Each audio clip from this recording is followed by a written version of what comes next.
Welcome to cinema chariot. Hi hi. Ojas Gambhira మామూలుగా ఉండదు, మామూలుగా ఉండదు. హెయిర్ బ్యాండ్లు మాత్రం దొరకలేదు.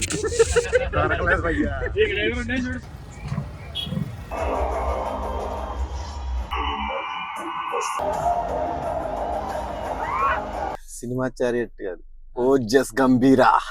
వశీ వశీ. అమ్మ జీవితం అదిరిపోయింది సినిమా అయితే. Sujeeth, I love you. I love you. I love you darling.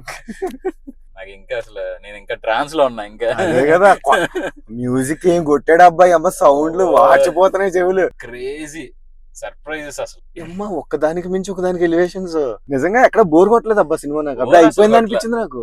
ఆ ఎలివేషన్లు గానీ ఆ సీన్లు గానీ జీవితం మళ్ళీ పవన్ కళ్యాణ్ సినిమా తీయకపోయినా పర్లేదు అనిపించిన ఫీలింగ్ అది. బాబా ఏం తీసాడు. ఫ్రాంచైజ్ చేస్తే చాలు, ఇంకేం లాస్ట్ కి అయితే ఇక ఆ సర్ప్రైజ్ అయితే ఇక నెక్స్ట్ లెవెల్ అనుకో. ఇక అవును, నేను అనుకుంటానే ఉన్నాను, అది అలాగే జరిగింది. నిజంగా చాలా బాగుంది సర్ప్రైజ్. అసలు మామూలుగా లేదు అసలు. ఫస్ట్ హాఫ్ అంతా ఫ్యాన్స్ సాటిస్ఫై చేస్తాడు, సెకండ్ హాఫ్ లో కూర్చోబెట్టి స్టోరీ చెప్తాడు నీట్ గా. సెకండ్ హాఫ్ లో ఒక పాట వచ్చింది, ఒక సీన్ నిజంగా. అమ్మ అది అయితే గూస్ బంప్స్. అమ్మ థియేటర్ మొత్తం ఎగిరి గంతేశారు అసలు. ఒక్కసారి లెగిసిపోయారు అందరూ ఆ షార్ట్ కి. నిజంగా ఆ సాంగ్ రాగానే అమ్మ ఇలా మొహమ్మా చూసుకుంటున్నాం అసలు.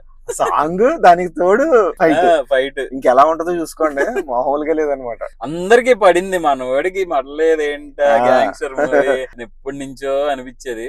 అవును, ఆ ఎలివేషన్స్ గానీ తృప్తిగా పెట్టాడు. ఆ బీజిఎం మనోడు నడిచొస్తుంటా స్కోర్ గానీ. తమనా భయ్యా ఏం కొట్టావు భయ్యా నువ్వు. మామూలుగా లేదబ్బా. థియేటర్ లో ఎంజాయ్ చేయండి నిజంగా. ఒక్కొక్క అంటే మీరు ఎక్స్పెక్ట్ చేయరు, అది అలా ఉంది సినిమా. సుజిత్ నిజంగా హై మామూలు హై అవ్వలేదు. తమను ఏం తాక్కొట్టు. కానీ సినిమా చాలా క్రేజీగా ఉంది.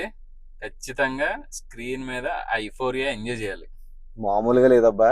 థియేటర్ లో ఎంజాయ్ చేయండి నిజంగా. ఒక్కొక్క అంటే మీరు ఎక్స్పెక్ట్ చేయరు, అది జస్ట్ పవన్ కళ్యాణ్ థింగ్స్ అంతే. Cinema Pawan Kalyan things, one man show అంతే. ఇంకా okay, subscribe to cinema chariot.